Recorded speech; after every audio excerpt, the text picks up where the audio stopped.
For today's lecture.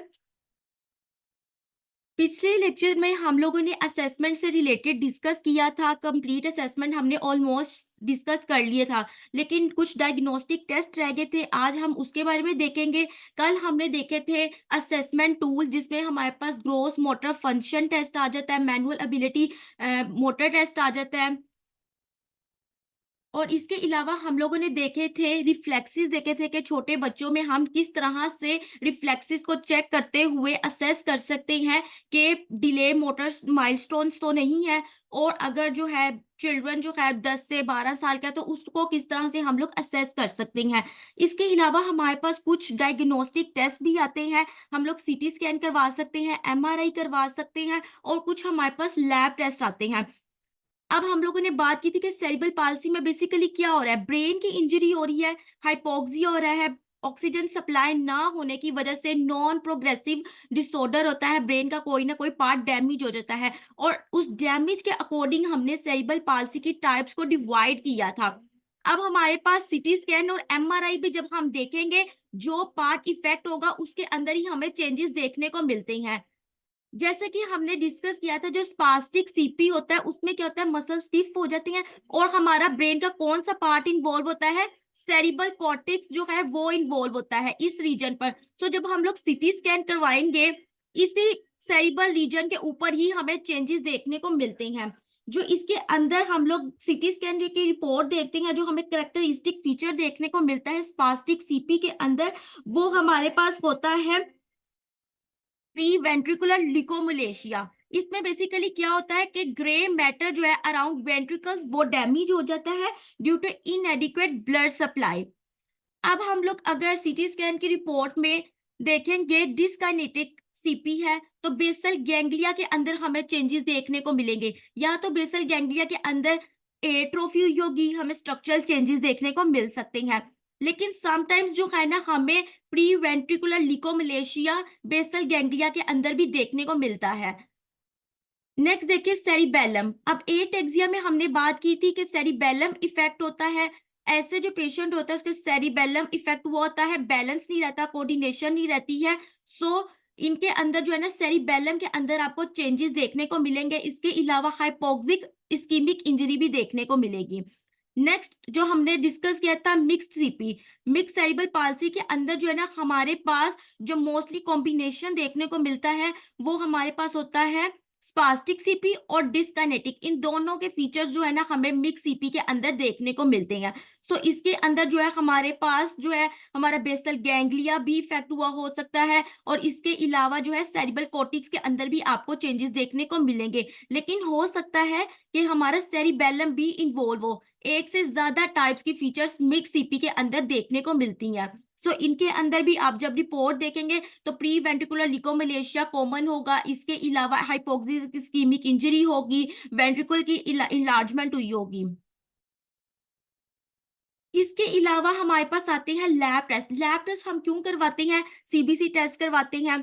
इसके through हम लोग देख सकते हैं कि बॉडी में कोई इन्फेक्शन वगैरह तो नहीं हुआ। हमने एक कोज ये भी देखा था कि मेनिंजाइटिस होता है। एंड ऑलवेज रिमेंबर डैट कि जब भी बॉडी के अंदर इन्फेक्शन होता है और जो हम लैब टेस्ट करवाते हैं उसके अंदर ईएसआर रेट जो है, एरिथ्रोसाइट सेडिमेंटेशन रेट जो है वो इंक्रीज होता है, जो कि शो करता है कि बॉडी के अंदर इन्फेक्शन हुआ हुआ है। नेक्स्ट हम चेक करते हैं serum lactate level. Serum lactate level को चेक करने का क्या फायदा होता है कि अगर सीएलएल लेवल जो है हमारा इंक्रीज हुआ हुआ है, तो वो इंडिकेट करता है कि बॉडी के अंदर हाइपोपरफ्यूजन है, सिस्टेमिक ऑक्सीजन की कमी है। ठीक है। और बेसिकली हम लोग सीपी में यही हमने पढ़ा कि ऑक्सीजन एडिक्वेट अमाउंट में ब्रेन को नहीं मिलती है, जिसकी वजह से ब्रेन का पार्ट डैमेज हो जाता है या तो ब्रेन अंडर डेवलप्ड होता है। इसके अलावा हम लोग चेक करेंगे सीपी के क्रिएटिनिन फॉस्फोकाइनेज। इसमें क्या होगा कि अगर बॉडी के किसी भी रीजन पर अगर इंजरी हुई होती है, चाहे वो ब्रेन हो या हार्ट हो, तो उसके वजह से हमारा जो क्रिएटिनिन फॉस्फोकाइनेज लेवल है ना, वो इंक्रीज कर जाता है। और इसके अलावा भी हम कुछ लैब टेस्ट करवा सकते हैं, जिसमें हमारे पास अमाइनो एसिड अमोनिया लेवल वगैरह भी हम चेक करवा सकते हैं। सो ये हो गए हमारे डायग्नोस्टिक टेस्ट, जिनके थ्रू हम सीपी को रूल आउट कर सकते हैं। आज जो बेसिकली हमने डिस्कस करना है मैनेजमेंट ऑफ सेरिबल पाल्सी। अब हम लोग स्टेप बाय स्टेप डिस्कस करेंगे कि कौन-कौन सी हम लोग जो है असिस्टिव डिवाइसेस यूज़ कर सकते हैं, कौन सी फिजियोथेरेपी ट्रीटमेंट होता है, फार्माकोलॉजिकल ट्रीटमेंट कौन-सा होता है, जिसके थ्रू हम लोग सीपी को मैनेज कर सकते हैं। बेसिकली हम जो सीपी चाइल्ड होता है ना, उसकी क्वालिटी ऑफ लाइफ को इम्प्रूव कर रहे होते हैं और इसके अलावा जो सिम्टम्स शो हो रही होती हैं उनको रिलीव करते हैं। लेकिन जो ब्रेन का पार्ट डैमेज हो चुका है उसको तो नहीं हम ठीक कर सकते, बट हम लोग उसकी जो सिम्टम्स हैं उनको रिलीव कर सकते हैं, क्वालिटी लाइफ को इम्प्रूव कर सकते हैं, एडीएल्स को इम्प्रूव कर सकते हैं, ताकि वो इंडिपेंडेंट हो सके और अपना एटलीस्ट खुद थोड़े बहुत काम कर सके। फार्माकोलॉजिकल मैनेजमेंट में देखें तो हम मसल रिलैक्सेंट्स देते हैं। अब मसल रिलैक्सेंट्स क्यों देते हैं? हमने ऑलरेडी डिस्कस किया कि ऐसे पेशेंट्स के अंदर जो है मसल स्टिफ हो जाते हैं स्पास्टिक सीपी के अंदर, तो हम मसल रिलैक्सेंट्स देते हैं। इसके अलावा पेन रिलीवर्स देते हैं, एंटी कन्वल्सेंट्स देते हैं। अगर जो सीपी का चाइल्ड है जिसको ट्रेमर्स या सीजर्स वगैरह का अटैक होता है तो उनमें हम लोग एंटी कन्वल्सेंट्स देते हैं। इसके अलावा हम लोग फिजिकल थेरेपी की देखें तो इसमें हमारे पास डिफरेंट टेक्निक्स आ जाती हैं जो कि हम लोग जो ओवरऑल है ना वो डिस्कस कर लेते हैं। स्ट्रेचिंग एक्सरसाइजेस करवाने का क्या मकसद होता है? इससे जो है मसल्स जो स्टिफ हुए होते हैं, स्पैज्म होता है, उसमें फ्लेक्सिबिलिटी आती है। स्ट्रेंथनिंग एक्सरसाइज करवाते हैं, वीकनेस बहुत ज़्यादा होती है मसल्स में, सो दैट्स व्हाई हम सीपीआर की स्ट्रेंथनिंग एक्सरसाइजेस करवाती हैं, गेट ट्रेनिंग करवाती हैं, बैलेंस ट्रेनिंग करवाती हैं। गेट ट्रेनिंग क्यों करवा रहे हैं? उनका सीजरिंग गेट होता है जिसकी वजह से उनके एडक्टर मसल जो है वो इतने ज़्यादा टाइट हो जाती है, जब भी वो वॉकिंग करते हैं तो वो क्रॉस लेग वॉकिंग करते हैं। सो हम लोग एडक्टर मसल की जो है ना स्ट्रेचिंग एक्सरसाइजेस करवाते हैं ताकि उनके अंदर फ्लेक्सिबिलिटी इंक्रीज हो, और इसके अलावा हम लोग डिफरेंट टेक्निक्स को फॉलो करते हुए ग्रेट ट्रेनिंग करवाते हैं। Next, control excessive saliva production. CP child में कुछ पेशेंट में आप देखेंगे कि सलाइवा की प्रोडक्शन बहुत ज्यादा हो रही होती है। सो हम उसको किस तरह से कंट्रोल कर सकते हैं? सबसे पहले तो हम लोगों ने कुछ ऐसे एसिडिक फूड या स्पाइसी फूड नहीं देना जिसकी वजह से सलाइवा की प्रोडक्शन ज्यादा हो रही है। इसके अलावा हम क्या करें कर सकते हैं कि जब भी बच्चा कुछ भी खाए पिए तो बिल्कुल स्ट्रेट अपराइट पोजीशन होनी चाहिए, ज्यादा झुका हुआ नहीं होना चाहिए ताकि सलाइवा की प्रोडक्शन कम हो। और इसके अलावा हमारे पास जो है ना मार्केट में कुछ एब्जॉर्बेंट पैड्स आते हैं लाइक ये ड्राइड एंड, इसके थ्रू जो है ना सलाइवा को कंट्रोल कर सकते हैं। ये हम सबलिंगुअल रखते हैं।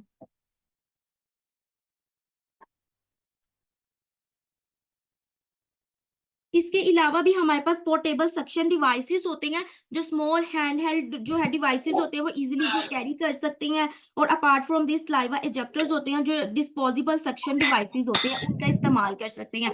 लेकिन रेयर केसेस के अंदर जिन बच्चों को बहुत ज्यादा सलाइवा की प्रोडक्शन हो रही है तो उनमें मेडिकेशंस भी दी जाती हैं, जिसमें हमारे पास एंटीकोलिनर्जिक्स आ जाते हैं। इसके अलावा हम लोग ऑर्थोटिक डिवाइसेस वगैरह का भी यूज करवाते हैं, जिसकी वजह से क्या होता है कि वीक मसल्स को सपोर्ट मिलती है, स्टेबिलिटी को प्रोवाइड करने के लिए हम लोग ऑर्थोटिक डिवाइसेस का इस्तेमाल करते हैं, जिसमें हमारे पास नी एंकल फुट ऑर्थोसिस आ जाते हैं। आप में से मोस्टली पीपल ने देखे भी होंगे ऑर्थोटिक डिवाइसेस। इसके अलावा असिस्टिव डिवाइसेस होते हैं, असिस्टिव डिवाइसेस में हमारे पास व्हील चेयर आ जाती है, वॉकर्स आ जाती हैं, उनका यूज करवा सकते हैं। बोटॉक्स इंजेक्शंस, अब बोटॉक्स इंजेक्शंस क्या होते हैं? ये टेम्परेरीली जो है ना मसल स्पाज्म को कम नहीं करते भाभी हैं। यार क्या हो गया, अपने ही कपड़े पहने हैं।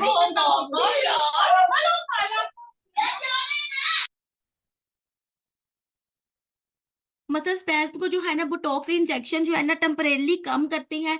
इसके अलावा हमारे पास आ जाती है सिलेक्टिव डॉक्सल रिजोटोमी। ये अब हमारे पास एक सर्जिकल प्रोसीजर आ जाता है जिसके थ्रू हम क्या करते हैं कि स्पाइनल कॉर्ड में से जो नर्व्स निकल रही हैं उनको कट कर देते हैं, जिसकी वजह से जो मसल के अंदर बहुत ज्यादा स्पैज्म हो रहा है, स्पास्टिसिटी हो रही है, वो कम हो जाती है। जब स्पैज्म कम होगा तो मोबिलिटी इंक्रीज होगी, अपनी फंक्शनल एक्टिविटीज जो है, जो बेबी है वो, जो भी बच्चा है सीपी चाइल्ड है वो परफॉर्म कर सकेगा। सिलेक्टिव डोर्सल रिजोटोमी होगी और इसके अलावा ऑर्थोपेडिक सर्जरी होती है। अब जो लोग प्रॉपरली टाइम पर ट्रीटमेंट नहीं लेते हैं, 10-12 साल के बाद अपने बच्चे को लेकर आते हैं, तो उनमें मसल लेंथनिंग जो है बहुत कम हो जाती है, मसल शॉर्टनिंग हो जाती है। सो उनमें सर्जिकल प्रोसीजर्स भी कुछ में परफॉर्म करवानी पड़ती हैं, जिसमें हम मसल लेंथनिंग प्रोसीजर करते हैं, मसल को लेंथन करते हैं, ताकि जो है ईज़िली जो है अपने एरियाज़ परफॉर्म कर सके बच्चा। टेंडन ट्रांसफर भी करते हैं हम। ये होगी ओवरऑल मैनेजमेंट कि किस तरह से हम लोग मैनेज कर सकते हैं। और सलाइवा प्रोडक्शन में मेडिकेशंस का मैंने आपको बता दिया कि एंटीकोलिनर्जिक्स देते हैं, फार्माकोलॉजिकल ट्रीटमेंट हमारा कौन-सा है और हम लोग साथ सिलेक्टिव ट्रीटमेंट जो है वो कौन-कौन सा करवा सकते हैं।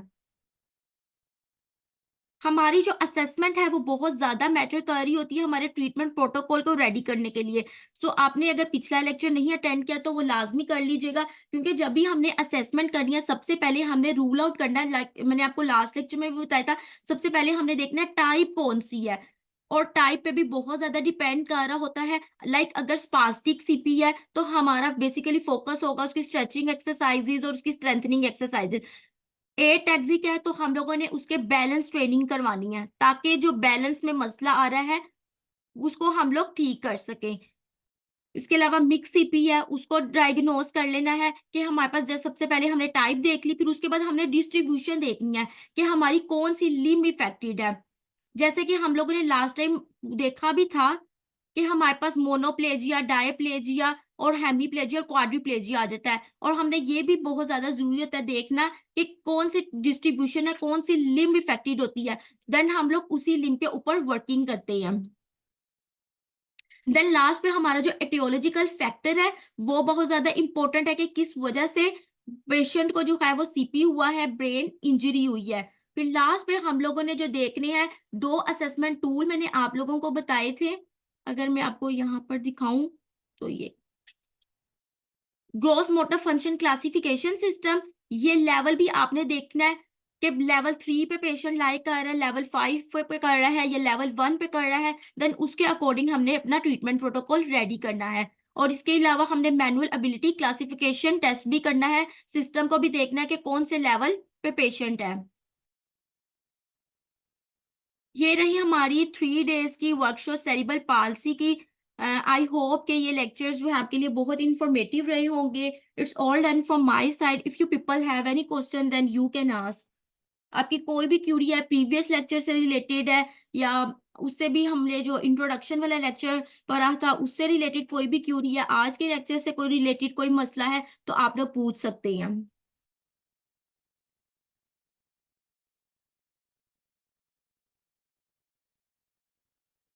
अच्छा, flaccid cerebral palsy. Flaccid cerebral palsy में क्या होता है कि मसल जो है वो फ्लॉपी होते हैं। सो ऐसे पेशेंट्स के अंदर जो है ना हम स्ट्रेंथनिंग एक्सरसाइजेस करवाते हैं। अब जिस तरह हम लोग सी स्ट्रोक का भी केस देखते हैं ना, तो ऐसा बिल्कुल नहीं होता कि हमारे पास स्ट्रोक का पेशेंट आए तो आते साथ उसके मसल स्पैज़म में चले गई हैं, बल्कि ये वक्त के साथ जो है प्रोग्रेस करता है। पहले मसल्स जो है वो फ्लैसिड ही होते हैं, फ्लॉपी पोजीशन में होते हैं, लेकिन जैसे ही हम ट्रीटमेंट नहीं लेते तो with the passage of time जो है मसल स्पैज़म में चले जाते हैं। और जब स्पास्टिक पेशेंट होता है ना, उसको ट्रीट करना थोड़ा-सा मुश्किल होता है, बिकॉज़ उसके कॉन्ट्रैक्चर्स भी बने होते हैं, एडहेजन्स बनी होती हैं, सो हमने उन सब वो चीज़ों पर वर्किंग करनी होती है। लेकिन जो फ्लेक्सिडिटी के साथ आता है, उसको ट्रीट करना थोड़ा ईज़ी होता है। इसके अलावा किसी का कोई क्वेश्चन? हमारे 2 क्वेश्चंस हैं, can cerebral palsy be cured? क्या सेरिब्रल पाल्सी क्योरेबल है? And the second one is, does cerebral palsy have sensory loss? CP child के अंदर सेंसरी चेंजेस देखने को मिलते हैं या नहीं मिलते हैं? इनके आंसर्स जो हैं आपने कमेंट सेक्शन में करने हैं, एंड जब आप आंसर्स कर देंगे इंशाल्लाह मैं इसके सही आंसर्स जो हैं कमेंट सेक्शन में ही पिन कर दूंगी। जज़ाकल्लाह। अल्लाह हाफिज़ एवरीवन।